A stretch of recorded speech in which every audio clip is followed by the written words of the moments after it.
let's start from the beginning. So first of all, welcome to Ukiyoto, and we are so glad to have you here. Thank you. Let's just start and about your new book, and let's just start by knowing that how long have you been writing and what is your writing inspiration?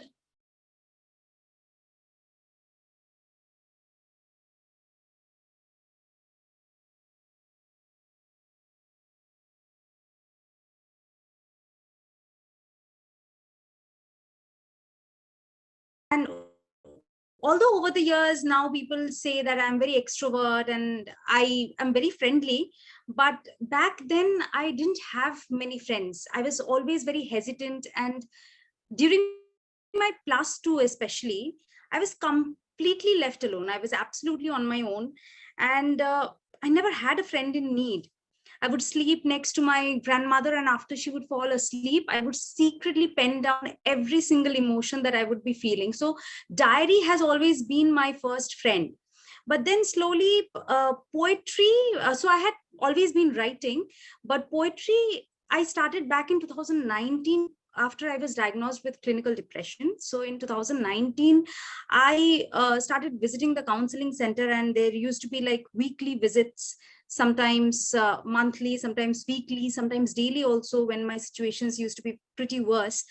And at that point of time, I thought that words are my only friend. They are going to, I mean, words offer solace. So yeah, so I wouldn't call that inspiration, because I don't want anybody to go through that pain. But yeah, so that situation really pushed me towards, writing. Okay, so that's a great story. And what was your inspiration behind writing this book, Ranting Behind Her Silence? Silence, yes. So as I said, I had been maintaining diaries all throughout, and I still have them, and they are my little assets. And I moved on to writing poetry post my visit to the counseling center.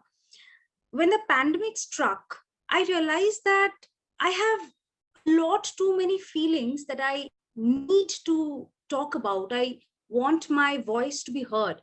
And people had so many misconceptions about depression and anxiety. Many thought I was faking it and for attention and all.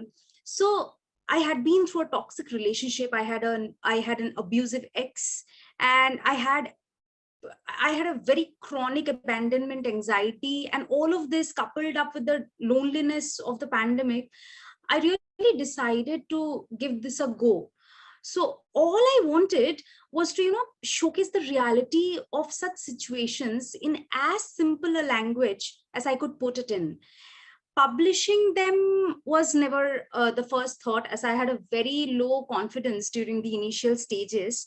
But then a few of my poems got selected to be published in international anthologies by Indie Blue Publishing, and also international journals like the Bombay Review, Global Poemic, Madness Muse Press. And that is when I decided that I should try and publish a full-fledged collection of my poems. And Ukiyoto was always my first choice. So it was on 1st January, I remember I decided, okay, new year, and I should make this happen. And with crossed fingers, I just sent it, and this happened.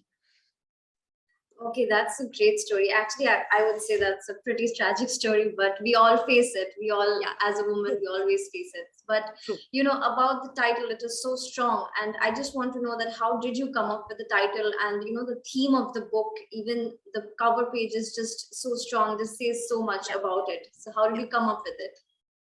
So our ranting literally means to, complain or speak about something in a very loud, angry or confused way. So these emotions of anger and confusion are exactly the ones I was going through when I was talking about these realities.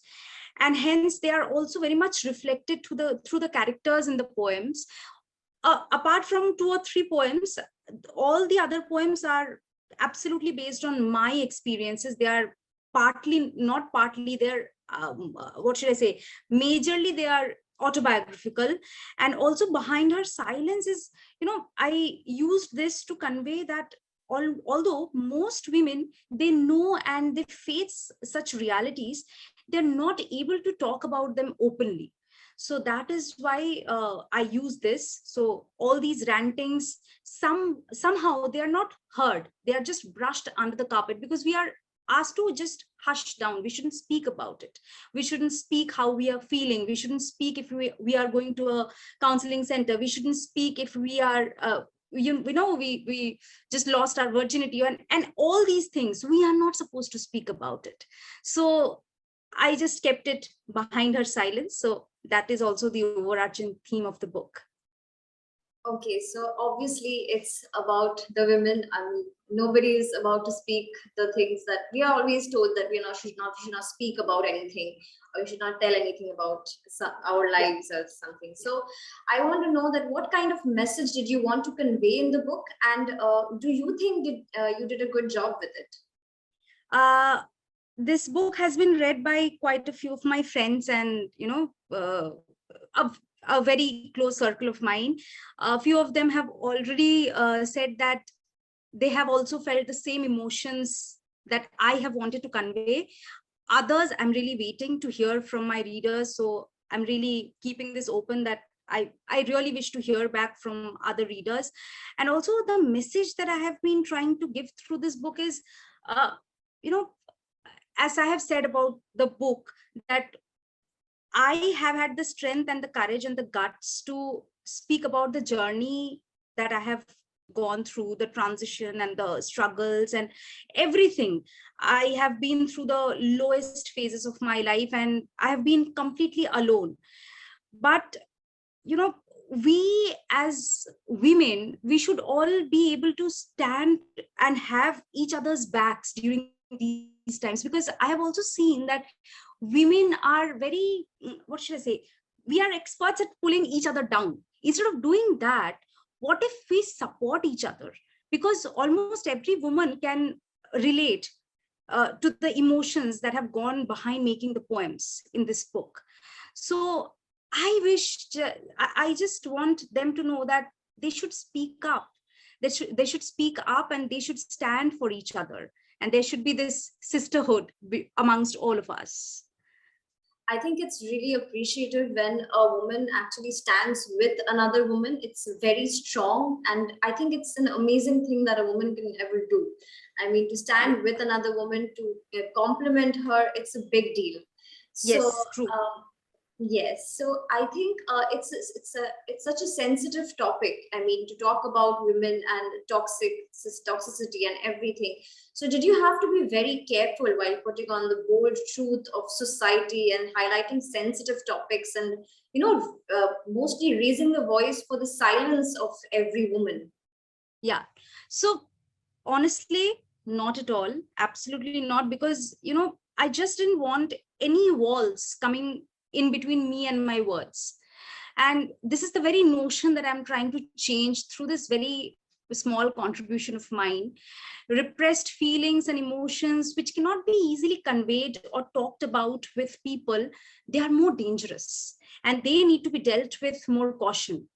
People didn't think twice while slut shaming me. People didn't think twice while, calling my abandonment anxiety fake. They didn't think twice while calling my depression fake. So why should I think twice about before writing about this? So I also at some point of time, I really had to be very true to my feelings and experiences and my struggles. So there was no way I was going to put up a facade. I was just going to put it as it was and as it came to me.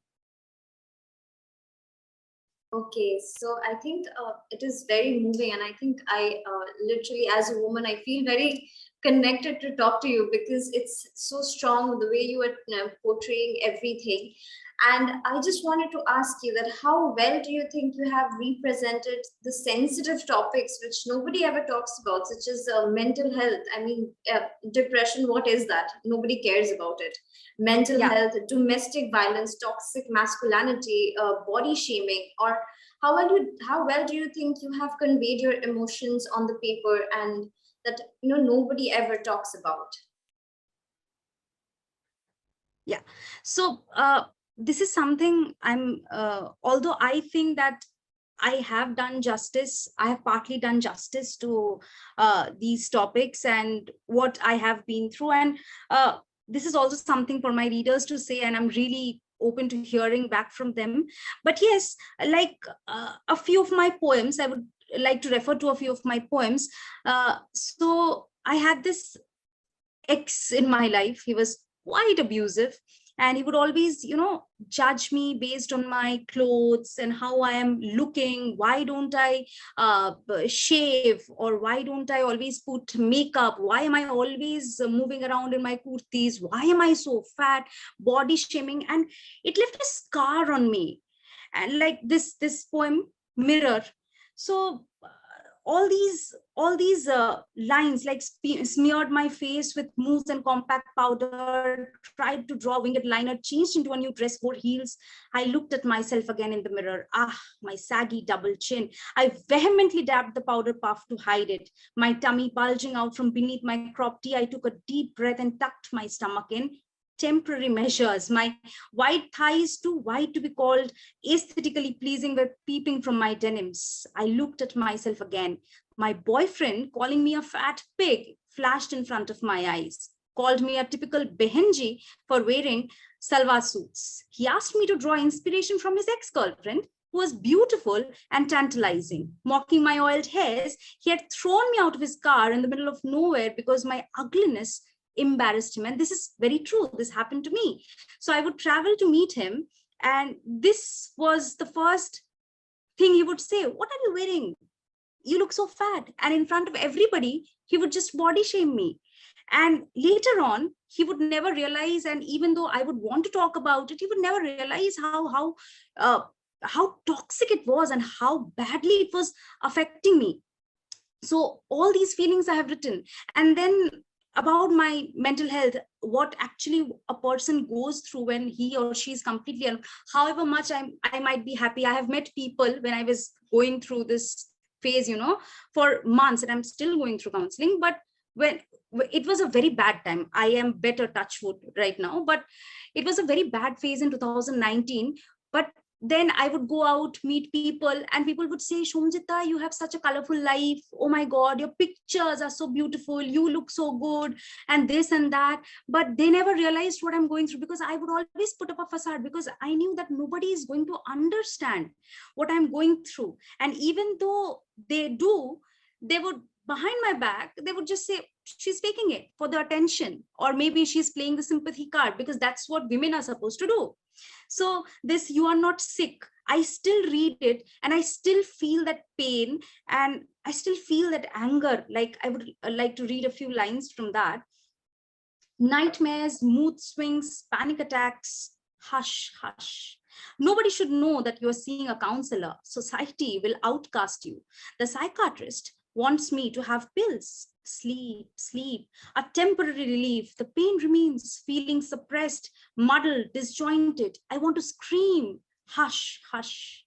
Everything's in the mind. The pain in the joints, the numbness in the heart, the pangs of somnambulism, the voices inside my head, the flies buzzing around my decaying body, the mood disorders, the trauma, the chaos, the madness inside, the claustrophobia. Everything's in the mind. Hush, hush, everything's in the mind. And everybody would say that, you are such a pretty girl, you are always laughing, you are always encouraging people. You are suffering from depression. Is it for real? And when I would be faced with these kind of questions, that would really, what should I say, that would really irritate me. That, come on, please, we are in the 21st century, you can do better than this. We are all educated beings around here, and we should understand that this is for real. Like when the pandemic struck, domestic violence also increased. So there are a few poems I've written about that too, like Deadlier Than the Virus, where a woman and where a family faces poverty, and the poverty hits the lowest low, and she's sold by her husband just for 200 rupees. So I imagined all these things, and even when I read these poems, I can feel those, those emotions that went behind, while writing these poems. So I have partly done justice. So whatever I felt I've written, now I'm waiting for the readers to, interact maybe. later. I think I'm going to go back a little bit, and I'm going to say that I hope that your toxic ex is watching this, and I hope your toxic ex reads this because I True. really wanted to. Yeah. So, as you're talking about women, and obviously we are talking about gender equality, this is something that we always want as women. So, what is your take on feminism? And do you think society, I mean, Indian society or the society of in the entirely, is progressing when it comes to gender equality? So yeah, feminism to me, I have always said this, and I have been, said that you don't always need to be a feminist. What kind of a feminist are you? So feminist has always been a slang to so many people, that you are a feminist. It's a slang, just like any other slangs are. So I feel that feminism, for me, it stands for equal opportunities. And I believe that our home is the very first place where we can start with, we can inculcate these values. And currently, from an awareness perspective, maybe we are doing a good job, because many women are coming forward, and many men also, they're coming forward, they're championing these rights of these rights, and also talking about equal opportunities for women. But I think from an implementation perspective, it is still a bit superfluous, and we do have a long way to go. But I do hope and I do wish to see that there is a world someday where both of us are equal. So, like a few personal examples I would want to talk about. So, it was in the year 2014, and I'm sorry, I keep on referring to my ex because he has taught me a lot of things. Like, I realized from a very young age what toxic masculinity is. He was abusive, and he would mock at my career choices, he would mock at my ambitions. He would always think that ambitions are only for men, and only men are supposed to earn the bread for the family and also be driven and ambitious. We women being driven and ambitious would mean that we will have to sleep with our bosses, or we would have to do something like that, so to you know rise up the ladder of Go higher, success. yes. Yes, so he would always say that, okay, after marriage, so you can work, I will allow you to work, and even if your workplace is 2 hours 3 hours from home, get up at 4 in the morning, cook for the lunch, and then you go to work, you come back, and then you cook the dinner again, and then you sleep at 12. Doesn't matter, I don't care, but these are your responsibilities. So all these things I have also seen at home, like my mother always doing the household jobs and all of these things, the domestic jobs. Why don't we have, like, if I am coming back home from office and if my husband is doing that too, why can't I expect my husband to make a cup of tea for me? Because why is it always expected from us Of to do course. this? So we can always start with our home front. Change begins here only. So yeah. Yes, I think you are totally right, because a lot of men actually believes in equality, I would say. But then if I call them feminists, they are like, you know what, I am not feminist. I don't like the word feminism. And I think it is very bad that people don't understand the meaning of feminism, that it actually means equality and not superiority of any gender. Yes, So absolutely. yes, so I think I want to know about, as it is about feminism. The book is about feminism. I want to know, what advice do you have for the women around you? Because I think you have come out of a toxic relationship, and you have ranted about this, as I can say that you have ranted about this in the book. So, what advice do you have for the women around you, and about the self confidence and everything? Yes, so for all the women out there, please know that you are all beautiful and nobody can put you down. Just break the walls that exist, because literally they do not exist. Everything is in the mind and nobody can put you down. Please stand up for yourself and please speak. Be confident in whatever you do, because I have always been the quiet one. I have never spoken. And whenever I have spoken, I have created tremors with that. So yeah, speak for yourself, because nobody else is going to do that for you. Absolutely, Somjeeta, because I really think that a woman should know their worth, and when it is right to understand that it is enough is enough. So anyways, what kind of responses have you received so far, be it family, be it others? What kind of responses? So a few of my friends, as I said, a few of my friends have already read. And whenever I used to write a poem, there used to be a few friends who would, I would immediately send the poem to, and they would come back to me with their own thoughts and all. So there are a few poems which I have shared with my friends already, and a few of my friends have already read the book. They have said that, poems like "You Are Not Sick" and "Loathsome Love," they have also made them angry, because that is the emotion that I wrote these poems with. Also, one of the poems, I would like to read an excerpt from this poem, because this poem is, I Please love go this on. poem. Yes. Yeah. So, "Deadlier Than the Virus." So I wrote this poem, and that entire day I could not think of anything else, because I had just imagined this. I had learned in the morning, it came out on the news that domestic violence has increased, and just when the pandemic struck, and I just imagined a situation, and I created a few characters, and I wrote a poem. So I'm reading an excerpt from it. "Deadlier Than the Virus." It was a long, murky night. Vimla has not been able to sleep. Her body is burning with high fever. Her daughter's little hands have been busy compressing a cold cloth on her head the entire night. Her husband has been outside somewhere playing cards or maybe drinking. He would be home again anytime soon. They have been starving for days now, and the husband, agonized by the hunger pangs, has been unleashing the anger on Vimla. The little daughter's collarbones are protruding. She looks like a tattered doll in her shabby and torn red frock. She has never complained, nor has she been able to escape the husband's anger. She dreads her father now. Vimla looks out of the window, the clear, pristine blue May sky. Last year, they had gone to the city and spent the entire day shopping. It was the daughter's birthday after all. They had also eaten pizzas and ice creams. The days were rosy then. The husband had work.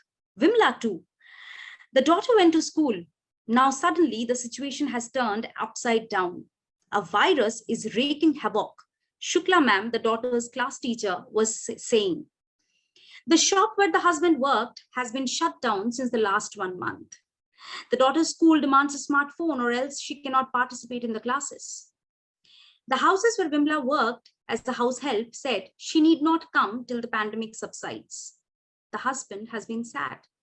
The television Vimla had bought last year for the husband was the first to go. Then the daughter's books. Then the 2 cows, Lakshmi and Gauri, were gone and soon butchered too. Even the wedding jewelry could not escape the husband's eyes. Vimla had refused to give up on that. She was adamant. How could she say no to her Swami? She had to be taught a lesson, of course.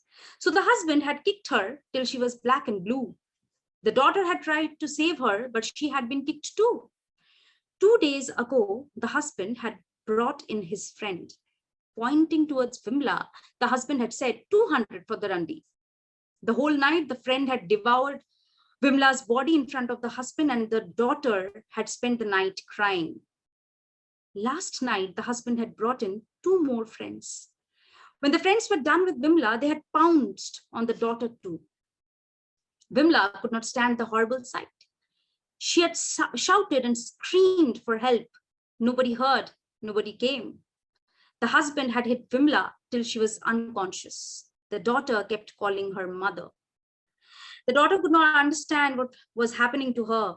Soon, the daughter was lying in a pool of blood. So, oh my God, that was so moving, the end. So, I had written these lines, and then I had taken a break for like 2-3 days because I could not write more. And this was something that I think must have happened in some part of the country, because this is not something new. This happens. So we just need to speak. We just need to spread the awareness. And when we talk about feminism, this is what I want others to know, that women do have rights. They do have rights. They do have others who can help them. They need to stand up for themselves. So this ends on a very sad note, both of them, they just gulp down pills and they commit suicide. But I just hope that others out there, whoever is facing this or is going through this, I just hope that they get enough courage to stand for themselves, stand up for themselves. I think it was a great message, and I think we're going to end this here with our last question, is that what advice do you have for the other writers? So, yes, to all those writers who are still waiting for that one day that, okay, today I'll just sit, then open my diary and pen and write. Please don't wait for that moment. Just start writing. I also didn't know that I'll have a full-fledged collection of poems published by Ukiyoto. So if I have been able to realize my dream, everybody else can. So just go for it. I think that's a great message. Thank you so much, Somjeeta, for being with us. And thank you so much for giving us your time. I hope that you have a good life, and I just hope you all the happiness. I wish you all the happiness, and I hope you write more and spread your rantings across us so that we can also relate to it. And we are signing out, but you guys can see the link and the caption below of her book, Ranting Behind the Silence. And you can purchase the book from down there. And thank you so much. We're signing out. Bye bye, Somjeeta. We hope to see you again. Yes, thank you. Sure. Bye. Bye.